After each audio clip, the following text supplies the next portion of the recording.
বাড়িতে আলাদা করে কোনো তুলসী মন্দির রাখার জায়গা নেই, সেই কারণে 4টি ইট পেতেই কিন্তু তুলসী মাকে ওখানেই বসিয়ে দিয়েছি। কারণ শুনেছি গৃহস্থের বাড়িতে সবথেকে পবিত্র জায়গা হচ্ছে একটা তুলসী মন্দির বা একটা তুলসী গাছও বলতে পারো। অন্তত করে একটা ভাঁড়ের মধ্যেও কিন্তু একটা মাটির ভাঁড়ে তুলসী গাছ বসানোটা আমাদের সবার কিন্তু দরকার।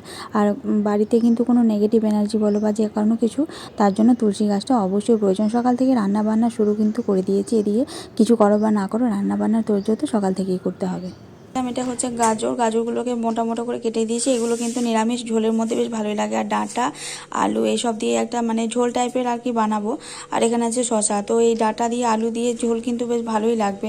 আর গাজরগুলো দেখলাম এত তো আর শুধু খাওয়া যাবে না, তো সেই কারণে এগুলো কিন্তু সবজিতে আমি দিয়ে দিয়েছি কেটে। তো চলো এগুলো এখন ধুয়ে টুয়ে রাখবো। তারপর হচ্ছে কিছু রান্না এখন বসানো হয়েছে।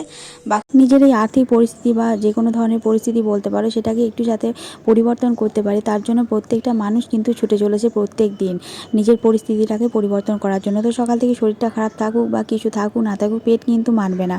প্রত্যেক দিন সকালে একটাই চিন্তা যে আজকে সারাদিনে কি রান্না হবে, কি করব। আর রান্নার জন্যই তো এত জোগাড়। বসিয়ে এসেছি, পোস্তটা বসানো আছে। পোস্তটা হয়ে গেলে তারপর তরকারি বসাতে এখন অনেক দেরি আছে। আর এখন হচ্ছে আমি ঘরগুলোকে মুছবো ভালো করে, তারপর হচ্ছে অন্য কিছু করব। কারণ কি ঘরটা না মোছা পর্যন্ত মা পুজো দিতে পারবে না। তো সেই কারণে মা এখন স্নান করবে আর আমি এখন ঘরটাগুলো মুছে দেবো। আর আজকে কি বলতো, কালকে রাতে খুব একটা ঘুম হয়নি ভালো করে, অনেক ভোর উঠেছিলাম, সেই কারণে না মুখ চোখ একদম পুরো বসা বসা লাগে। সব থেকে বড় কথা, যেহেতু আইব্রো এগুলো করা হয়নি, তো সেই কারণে মুখটা একটু হয়তো শুকনো শুকনো লাগছে। সব দিন তো সমান যায় না, কোনো দিন একটু লাগে ওরকম একটু একটু। সকালবেলা উঠে যখন দেখি মুখটা বেশ ভালো লাগছে, সেদিনকে মনটা এমনি ভালো লাগে। আবার মুখটা ভালো না লাগলে মনটা কিন্তু ভালো লাগে না। তো চলো যাই হোক, ওসব বলে কোনো লাভ নেই। আর কালকে হচ্ছে শ্যাম্পু করেছিলাম, আজকে চুলটা বেশ ভালোই শ্যাম্পু হয়েই রয়েছে। তো চলো পরে কথা বলছি। আমার যখন আছে তখন জীবনের পরিস্থিতি সবসময় সমান যাবে না, কখনো বা ভালো কখনো বা খারাপ। জীবন মানেই তো ওঠাপড়া লেগেই থাকবে। তবে জীবনের পরিস্থিতি যদি খারাপও হয়, তুমি যদি খুব নরম মনের মানুষও হও, তো সেই নরমটা সবার কাছে দেখানোর কোনো প্রয়োজন নেই। নিজেকে এমন বানাও যেন বেলের মতো শক্ত হতে পারে। তরমুজের মতো নরম হলে যে কেউ যখন তোমাকে বাজার থেকে কিনতে যাবে, তখন কিন্তু সে চাবড়ে তুবড়ে দেখে নেবে যে তুমি ভালো কিনা। একদম ভেন্ডি কিনতে গেলেও কিন্তু আমরা সেটা ওপর থেকে ভেঙে দেখে নিই যে সেটা নরম হবে কিনা। কিন্তু বেল কিনতে যখন যাই তখন কি কেউ দেখি? কারণ আমরা জানি বেলের উপর যদি ওপর থেকে আঘাত করা হয়, তাহলে সেই আঘাতটা কিছুটা হলেও তার হাতে কিন্তু ঘুরে আসবে। তাই সবাই কিন্তু আমরা শক্ত জিনিসকে আঘাত করতে যে কেউ কিন্তু ভয় পায়। এই জানলাগুলো মাঝে মাঝে পরিষ্কার করে দিই, তবে বেশ কিছুদিন হয়েছে এগুলো মাঝে মধ্যে একটু একটু করে ঝেড়ে নিতে হয়। আসলে এখানে আমার সাজা গোছার যে ড্রয়ারটা, সেটা এখানেই রাখা থাকে, সেই জন্য সবসময় না নাগাল পায় না। আর এগুলো হচ্ছে বাড়ির মধ্যে এক্সট্রা কাজ, ওই কাজগুলো করতে গেলে তোমাকে আলাদা করে টাইম বের করে করতে হবে। তো যাই হোক, টাইম বের করে সে আমাকেই করতে হবে, কারণ আমার বাড়ির এই ধুলো ঘাটার কাজ বলো বা ঘর বাড়ি পরিষ্কার করা মোছা, এগুলো সব কিছু আমিই কিন্তু করি। কারণ যেহেতু মায়ের এখন দিন দিন এজ হয়ে গেছে, আর আমার মায়ের কিন্তু পায়ে প্রচণ্ড ব্যথা, যার জন্য আমি ওইসব কঠিন কাজগুলো মাকে করতে দিই না। আমি চেষ্টা করি যতটা আমি নিজেই করতে পারবো, কারণ আপনজনের থেকে আপন কিন্তু কেউই হয় না। যখন এই আপনজনেরা খারাপ থাকে, তখন কিন্তু আমাদের সত্যি কথা মন কিন্তু ভালো থাকে না। তো আমরা যতটুকু পারবো আপনজনদের কথা, সবার কথাই অবশ্যই চিন্তা করে চলবো। তাদের সবাইকে ভালো রেখে চলাটা আমাদেরও কর্তব্য, কারণ তারা যেমন আমাদের উপর ছোটোবেলায় কর্তব্য দেখিয়েছে, আমাদেরও উচিত যে তাদের এই বয়সকালের সময়টা তাদের প্রতিও কিছুটা কর্তব্য আমাদের ছেলে মেয়ে প্রত্যেকেরই রাখা দরকার। আমরা যেমন প্রতিদিন নিজেকে পরিপাটি করে রাখতে কিন্তু আমরা প্রত্যেকেই ভালোবাসি, ঠিক সেরকমই ঠাকুরদের জিনিসপত্রগুলো আমার পরিপাটি করে রাখতেই বেশ ভালো লাগে। তো এই ঠাকুরদের জিনিসপত্রগুলো কিন্তু বৃহস্পতিবার তো এমনিতে ধোয়া হয়, কিন্তু অন্য দিনকে না বেশি দিন যায় না। ওই বৃহস্পতিবার বাদ দিয়ে ওই দুদিন হয়তো থাকবে, তারপর আবার সোমবার আসার আগে কিন্তু ধুয়ে মেজে নিতে হয়। তো আজকেও কিন্তু ধুয়ে মেজে নিয়ে আমি রেখে দিয়েছি, এখন শুধুমাত্র ফুলগুলো তুলে আনবো, দিয়ে পুজো হবে।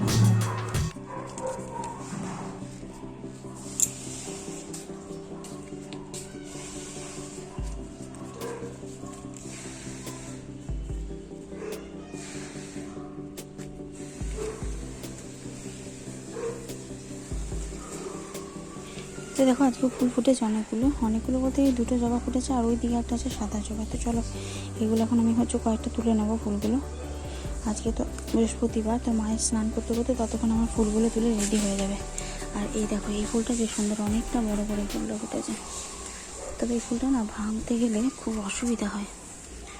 দাঁড়াও, এই নিজেদের গাছে ফুল থাকলে এটাই একটা সুবিধা, জানো তো, যখন পুজো করবো তখন হচ্ছে গিয়ে তো উঠেছে খুব শক্ত টাইপের কিন্তু বোটাটা, এই যে এতটা বোটা লাগানো রয়েছে, এইভাবে তুলে না। দেখো এই ফুলটা কিন্তু দেখতে অনেকটা সুন্দর। তো চলো এখানে থাক, আমি ওই জবা ফুলটা তুলে নিয়ে আসি। এদিকে দেখো এই গাঁদা ফুলগুলো কিন্তু একদম মরা মরা টাইপের হয়ে গেছে, এগুলো কোনো কাজে লাগবে না। এদিকেও আছে দুটো। আর যাবো হচ্ছে এই দেখো একটা গোলাপের কুড়ি রয়েছে, তো 3-4 দিন হয়ে গেছে গোলাপের কুড়িটা, এখনও কিন্তু ফোটেনি, এখন একটু সময় লাগবে। আর ওই যে জামা কাপড়গুলো কেচে টেচে সব তুলে দিয়ে এলাম। দাঁড়াও, এখানে আছে আর একটা ফুল আমি দেখেছিলাম কালকে, তুমি তুলে নিয়েছি বলতে। এই যে এই গাছটা কিন্তু খুব সুন্দর একটা অরেঞ্জ কালারের অন্যরকম ফুল ফুল দেখবে। দেখো কুড়িগুলো কিন্তু এখনও ধরেছে, একটু একটু অন্যরকম ধরনের ফুলগুলো। আর এই যে এগুলো পাতিগুলো ছোটো ছোটো হয়ে গেছে, আসলে এখন একটু একটু করে গরম পড়ছে আর কিন্তু ফুলগুলো থাকবে না। আর এই যে এইখানে একটা সাদা জবা আছে।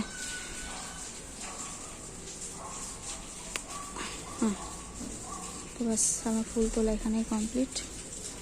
এবার হচ্ছে মায়ের পুজো দেওয়ার পালা।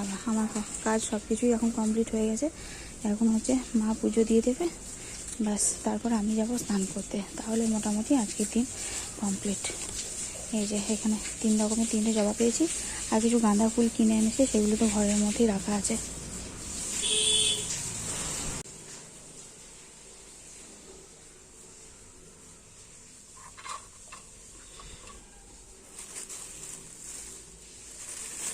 এই যে এখানে কিছু ফুল আছে, এখানে পেয়েছিল, তো এই ফুলগুলো দিলেই হয়ে যাবে, আর অত বেশি ফুলের কিন্তু প্রয়োজন পড়বে না। গাঁদা ফুল, যদিও গাঁদা ফুলের মালা আমাদের প্রতিদিনই কেনা থাকে, তো এইগুলো এখানের মধ্যেই রেখে দিলাম। ফুলটা কেন সকালে তুলি না জানো তো, কারণ কি একদমই শুকিয়ে ন্যাতা ন্যাতা টাইপের হয়ে যাবে, তো সেই কারণে এইটা আমি তুলে রেখে দিই।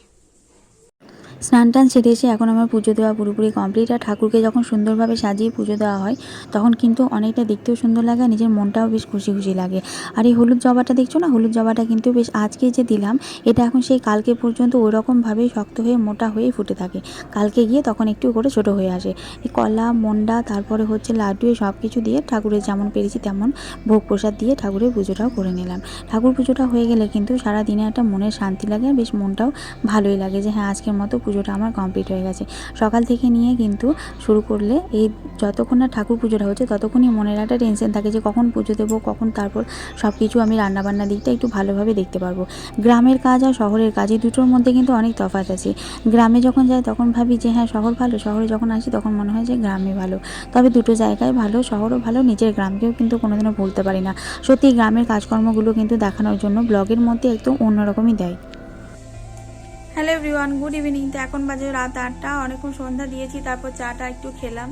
আর এখনও কি বলতো, একটু সন্ধ্যা দিক করে গরম জলটাই খাচ্ছি, কারণ এই টাইমটাতে একটু একটু ঠান্ডা লাগছে, যার জন্য আমি চাদরটাও নিলাম। সারাদিনে অত দুপুর দিকে রোদটা বেশি থাকে, তো সেই জন্য ঠান্ডাটা অতটাও কিন্তু লাগে না, কিন্তু একটু দেখবে সন্ধ্যার দিকে আর ভোরের দিকটা করেও মোটামুটি একটু ঠান্ডা লাগছে। তো এখন সব যেগুলো মোটা মোটা ব্ল্যাঙ্কেট ছিল সেগুলো সবই গুটিয়ে ভরে দিয়েছি, কিন্তু একটু একটু পাতলা পাতলা জিনিসগুলো এখনও নিচ্ছি, ওই র্যাক টাইপের জিনিসগুলো আর কি নিই। তো এখন রাত 8টা বাজে, আর রাত্রে আজকে খাবারে হবে রুটি, তার সাথে হবে সবজিও কিছু করা হবে, মটর, বিনস আর আলু এসব দিয়ে নিরামিষ সবজি। তো সকালেও নিরামিষই খেয়েছিলাম, আজকে তো বৃহস্পতিবার ছিল, তো সেই জন্যই। তো চলো এখন রান্না বলতে তরকারি পাতিগুলো একটু কাটলাম, ওই আলু মটর এসব, আর মাকে বললাম যে তুমি রান্নাটা বসিয়ে দাও, তো মা ওদিকে তরকারিটা বানাচ্ছে। আর রুটি এখন হবে না, রুটি হবে সেই রাতে যখন খাই তার আগে রুটিটা করে নেওয়া হয়। তো চলো দেখি মা কি রান্না করছে। আর আজকে ভিডিওটা আমি এখানেই শেষ করে দিচ্ছি। আর তোমাদেরকে অনেক অনেক ধন্যবাদ যারা এখনো পর্যন্ত আমার চ্যানেলটিকে সাবস্ক্রাইব করেছো, আর যারা করোনি, চ্যানেলে নতুন আছো তারাও পারলে করে দিও যদি তোমাদের আমার ভিডিওগুলো ভালো লাগে। আর চলো তাহলে আজকের মতো এই পর্যন্তই। তোমাদের সাথে খুব তাড়াতাড়ি দেখা হবে নতুন একটা ভিডিওর সাথে। সবাই ভালো থেকো, সুস্থ থেকো। যারা চ্যানেলে নতুন আছো তাদেরকে আবারও বলছি, তোমাদের যদি ভিডিওগুলো ভালো লাগে তাহলে অবশ্যই আমার চ্যানেলটিকে সাবস্ক্রাইব করে আমার পাশে থেকো। তো চলো আজকের মতো এই পর্যন্তই, টাটা।